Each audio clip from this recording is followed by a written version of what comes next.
Radiation ಚಿಕಿತ್ಸೆಯಿಂದ ದೇಹ ಸುಡುತ್ತಾ ಬನ್ನಿ ಇವತ್ತು ನಾವು ತಿಳ್ಕೊಳ್ಳೋಣ. ನಮಸ್ಕಾರ, ನಾನು ಡಾಕ್ಟರ್ ಗೌತಮ್ ಗೌಡ, ಕ್ಯಾನ್ಸರ್ ತಜ್ಞ ಮತ್ತು ಕೊಂಡ. ರೇಡಿಯೇಷನ್ ಹೆಸರಲ್ಲಿ ಭಯ ಏನಾಗುತ್ತೆ, ಅದಕ್ಕೆ ಹೆದರ್ಕೋಬೇಡಿ. ಇಂದಿನ ರೇಡಿಯೇಷನ್ ಥೆರಪಿ ಅತ್ಯಂತ ನಿಖರವಾದ ತಂತ್ರಜ್ಞಾನದಿಂದ ಮಾಡಲಾಗಿದೆ. ಮೊದಲು ರೇಡಿಯೋಥೆರಪಿ ಮಷಿನ್ಗಳು ರೇಡಿಯೇಷನ್ಗೆ ಕೋವಾಲ್ಟ್ ಅನ್ನು ಉಪಯೋಗ ಮಾಡ್ತಾರೆ. ಇದರಿಂದ ಚರ್ಮ ಕಪ್ಪು ಬಣ್ಣ ಆಗೋದು, ಸುಡುವುದು, ಆ ತರ ಏನಾಗ್ತದೆ, ಕಾಂಪ್ಲಿಕೇಶನ್ಸ್ ಹೆಚ್ಚಿಗೆ ಆಗ್ತದೆ. ಇವಾಗ ತುಂಬಾ ಅಡ್ವಾನ್ಸ್ ಟೆಕ್ನಾಲಜಿಗಳು ಬಂದಿವೆ.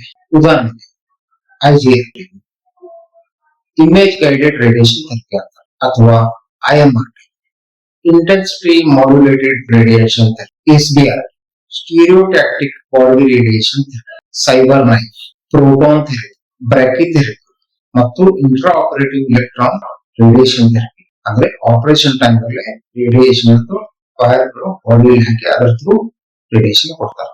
ಅದೇ ಜಾಗದಲ್ಲಿ ಬೇರೆ ಕಡೆ ಆದ್ರೆ ಆಗಲ್ಲ. ಈಗ ಹೊಸದಾಗಿ ಫ್ಲಾಶ್ ರೇಡಿಯೋಥೆರಪಿ, ಎಕ್ಸಾಕ್ಟ್ಲಿ ಯಾವುದು ಜೀವಕೋಶಗಳಿಗೆ ತೊಂದರೆ ಇದೆ ಅದಕ್ಕೆ ಮಾತ್ರ ಗುರಿ ಮಾಡಿ ಅಕ್ಕಪಕ್ಕದ ಜೀವಕೋಶಗಳ ಹಾನಿ ಕಡಿಮೆ.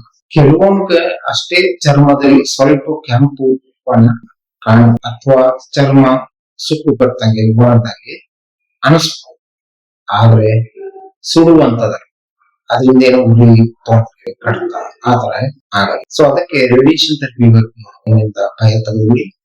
ರೇಡಿಯೇಷನ್ ಸುರಕ್ಷಿತ, ಪರಿಣಾಮಕಾರಿ, ನಿಮ್ಗೆ ಅನುಕೂಲವನ್ನೇ ತರುತ್ತೆ. ನಿಮ್ಗೆ ಏನಾದ್ರು ಪ್ರಾಬ್ಲಮ್, ಕಾಯಿಲೆಯನ್ನು ಬೇಗ ಕಂಟ್ರೋಲ್ ಮಾಡಕ್ಕೆ ಅದು ಹೇಳಿ ಬನ್ನಿ ಎಲ್ಲರೂ ಸೇರಿ ಕ್ಯಾನ್ಸರ್ ಜಯಿಸುವ.